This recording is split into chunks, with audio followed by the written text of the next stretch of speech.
Здравствуйте, шановні глядачі! З вами знову я, дідусь Хохол. Перевірка, чи мене добре чути, чи мене добре видно. Пишіть, будь ласка, у чаті, якщо ви мене добре бачите та чуєте.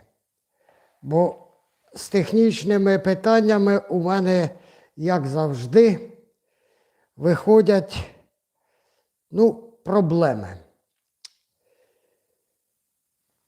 І вибачайте мене за такі технічні затримки, за час, коли я не зміг своєчасно вийти.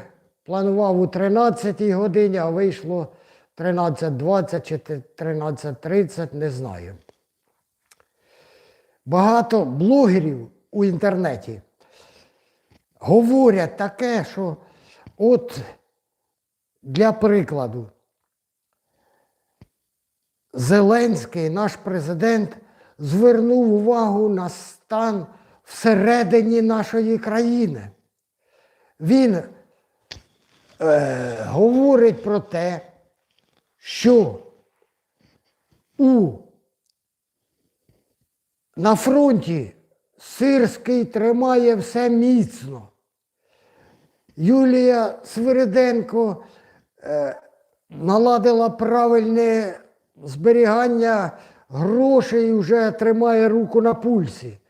На міжнародній арені все у нього красиво стало. І він тому і вирішив звернути увагу на оці всі питання усередині країни. Що ж його до цього, так сказати, звернуло цю увагу? Пам'ятаєте ви, уже недавно, у минулу суботу, у нас в країні вийшов такий собі терористичний акт, про який багато хто говорить і по телебаченню, і в інтернеті, і скрізь. І там якраз були оці от наші силові структури. Трошечки напомню вам,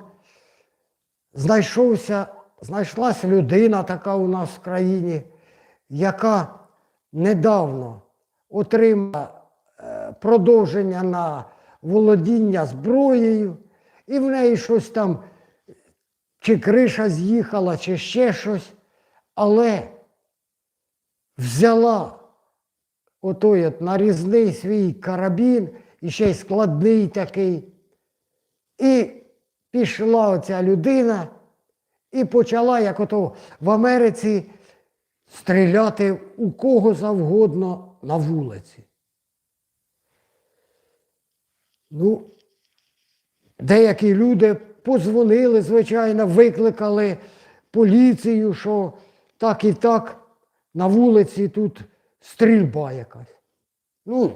І від національної нашої поліції приїхав такий собі, який найближчий був екіпаж патрульної поліції, під'їхав на це місце. Що він мав, цей патрульний екіпаж, зробити? Я думаю, що окремо оцепити цю площу, не дати нападнику стріляти далі, відволікти його якось там, або й просто знешкодити. А що ж зробили то вони? І це випадок такий стався, що попали вони на камеру людини, яка знімала з телефоном. І там всі люди, хто його це подивився, побачили світовий рекорд по тому, як патрульна поліція тікає від отого нападника до себе у машину і, можливо, й далі. А що повинна була вона робити? Звичайно ж, не тікати від отого нападника, а якось там приймати якісь заходи. Щось робити вона повинна бути. Якщо не можеш сам ти знешкодити, допомогти то людям, по яких стріляв отой нападник, злочинець, то викликай, а сам інших не допускай. Ну не втікай з такою швидкістю, що ніхто в світі то не бачив. А вони тікать давай. І тут виходить так, що ніби наша то держава, силові структури оці всі, ну облажались повністю. І це побачили ми, люди, які хочуть бути захищені і мають же на це от право. І знову силові структури, які підконтрольні нашому от президенту. Ми маємо право на захист і повинні його мати. Держава нам це повинна забезпечити. Оті от патрульні поліцейські, неважливо хто, у них основна задача, завдання – це захищати населення, цивільних людей. Для того вони й створені.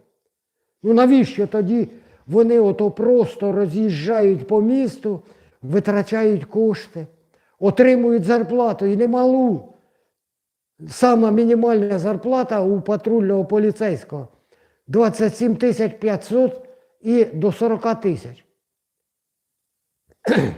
І їздять на машинах, на яких вони? На хороших машинах вони роз'їжджають. А для чого вони їздять? Щоб наводити порядок. Точно так же скрізь, це в місті було.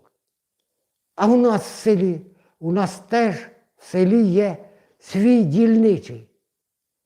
Головне завдання цього дільничного від Національної поліції України, яке у нас? Це наводити порядок і захищати населення від злочинців, розбиратись в справах інших. Не карати, якщо людина там якась випадково палить листя на городі, там гілки, там сміття не туди викидає. Ну, з цим ми якось розберемося. Але завдання основне у дільничого в селі – це захищати і допомагати людям, які там проживають, розібратись, роз'яснити тій людині про те, що як потрібно згідно законів наших і тому подібного. Ну а от якщо дільничий наш в селі не буде оцього робити, то навіщо він тоді нам здався? І зараз дивимось, які приймає держава міри. Мабуть, того Зеленський звернув увагу, що в нього це вже не перший випадок у силових структурах, за який він несе пряму відповідальність. Він ними то керує. Оцими силовими структурами. І Національної поліції, і СБУ, і всіми іншими. Навіщо? Вони там призначені для захисту людей. А що ж? Це ж не перший випадок. На Черкащині, наприклад, у Корсунь-Шевченківському районі, теж були випадки, коли поліція займалась незрозуміло чим. Ніби виконували свої обов'язки, але як? Як вони оці обов'язки виконували? Мені теж не зрозуміло. Тому, мабуть, наш президент і почав звертати увагу на оці справи всередині країни. Але ж він же ж тільки звернув увагу. І все. І буде потім говорити, що от уже звільнився начальник патрульної поліції, отам, де був теракт у Києві. Він уже звільнився. Але його призначили знову радником більш високого начальника, Вигівського чи Клименка. Я не скажу вам, що отой, що звільнився начальник патрульної поліції Жуков, що він людина погана. Він патріот, був у Донецькому аеропорту в Кіборгах, воював, хороша людина. Але хороша людина – це не означає, що він гарний керівник і що він може керувати Національною поліцією України. А хто його туди призначив? Оце от і є оті от недоліки, які приводять до такого стану. Керувати треба, навчати. І головним завданням у них є вміння захищати народ. Якщо він не вміє, то нехай звільняється. Хтось його ж туди набирав. І як каже отой в Росії Соловйов, хто його брав туди? Хто давав дозвіл на зброю отому терористу?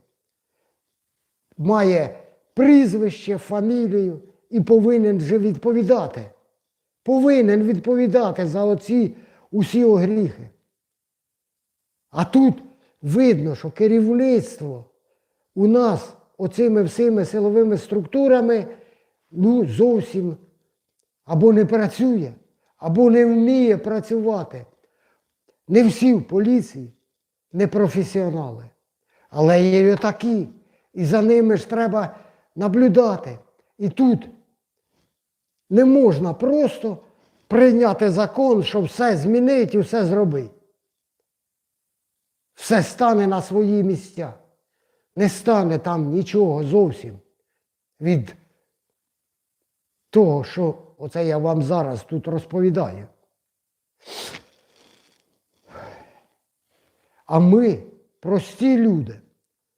І тепер нам починають оці високі поліцейські втирати такі тези, що потрібно дозволити населенню захищати самим себе, дозволити мати зброю. Ми, якщо захочемо, то ми цю зброю візьмемо. Але навіщо нам тоді буде потрібна оця національна поліція? Скажіть мені, будь ласка, ви перекладаєте свої обов'язки на нас, на людей, що ми самі себе повинні захищати. Навіщо ви потім потрібні будете? Мабуть, тільки для того, владі ви будете потрібні, тільки для того, щоб її захищати. Не населення, якщо населенню дозволять зброю мати і захищати самим себе. Я, звичайно, є противником того, щоб дозволяти купувати зброю там і тому подібне. Для цього є держава, все законодавство, і вони повинні захищати. Те, що вони не виконують свої обов'язки або погано їх виконують, це інша справа. З цим нам потрібно розбиратись. Це вже я розхвилювався навіть дуже і дуже розмовляю не так, як потрібно. Потрібно спокійно це все говорити. А тут настворювали такого і відмовки йдуть в основному. Не покращимо роботу свою, не інше, а ви беріть самі себе, захищайте. Оце найбільше мене бентежить. Створили в школах відділ поліції, який той. І тепер нам доказують, що ось ми так сказати, предупредили 2 школярів, які хотіли школу підірвати, почати розстрілювати людей, їм зброю росіяни підсудуть, і ми це зробили. Я гарантую, що без допомоги вчителів поліція, яка там сидить з зброєю, охороняє ту школу, нічого не зробила. Це я вам гарантую. Це тільки відмовки від вищого начальства цієї національної поліції. Запит був, що робиться із справою отою Русінова, що в Черкащині, у Корсунь-Шевченському районі, як розбираються, ТЦК не хочуть створювати. Все відмовки йдуть, відмовки. І як би там не влазив наш чи президент, чи хто-небудь інший, все рівно. Нічого в нього там не вийде. Тому що вже кругом наставлені керівниками нові молоді обличчя, які ліфтом отим соціальним підняті, і керувати там вони не можуть. Це так, як мене постав міністром МВД, внутрішніх справ. Я теж керувати буду. І може інколи і гарно. Але я не знаю отого, бо я там не служив у поліції, не знаю отих підковерних справ і інше. І тут приймати треба рішення жорстокі. Тут друзів в цій справі не повинно бути. Кумівство. А нас розказує, що от 7 років вже пройшло президентства Зеленського. Він обіцяв, що кумівства не буде. Кругом усі з кварталу куми, друзі понаставляли, розікрали все, що можна, і повтікали в інші то країни. Тепер питання, що наш фінмоніторинг робить? Чому не виходять зі справами такими,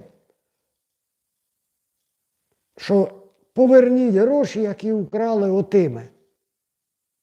Чому не виходить? Отой Пронін. Немає керівництва в нас в країні. Але з іншої сторони, я дивлюсь на те, що ніби почав наводити порядок. Пішли от ТЦК в Одесі СБУшники ловити. А раніше говорили, що ТЦК хоч якось та справлялась, і тому ніхто на них увагу не звертав. Це так в інтернеті блогери то кажуть. Але я думаю, що негативний досвід нам, мені, всім іншим людям теж показує, як нам в подальшому то працювати, кого ми повинні вибирати, щоб не було отакого от кумівства і інше. Раніше теж було, звичайно, що в силових структурах поліція там випадки були. Наприклад, от при Порошенкові, що дітей у вихідний день почали стріляти із зброї. Та випадково попали в ту дитину. Ну я йду по вулиці, проста людина. І то я бачу на лавочці лежить хтось. То я підходжу і дивлюсь, чи від спиртного він лежить, чи може дійсно йому стало погано. Бо мене ж можна потім за ненадання допомоги людині, яка цього потребує, можна у в'язницю посадити.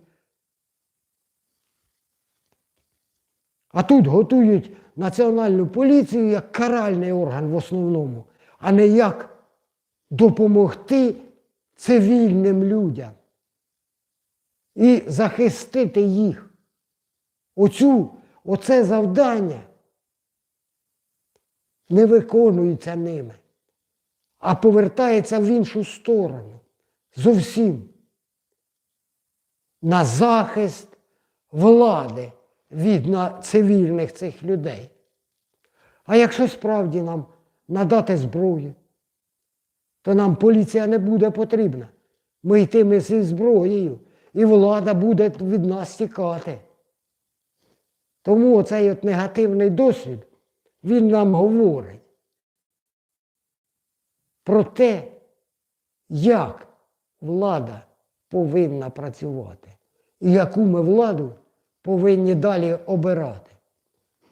Я бачу, що люди тут були якісь, хоч мало, набагато менше, ніж я надіявся і хотів. Але, вибачайте, спасибі за те, хто мене дивився. Напишіть коментарі, бо я злий на дії отих от поліцейських, на дії керівників їхніх. На те людина звільнилася і пішла радити більш високому начальству. Я не кажу, що його потрібно саджати, але звільняти треба обов'язково і ставити більш професіоналів. Але коли в нас відповідає сам непрофесіонал у цій справі, і він є основним, Верховна Рада наша стала несуб'єктною, зовсім. І оце таку картину бачимо ми, прості люди. На жаль, що зараз є війна. Ми мовчимо, але терпіння наше не безмежне. Дякую вам за увагу, на цьому буду закінчувати. Спасибі вам, хто дивився, і бувайте здорові!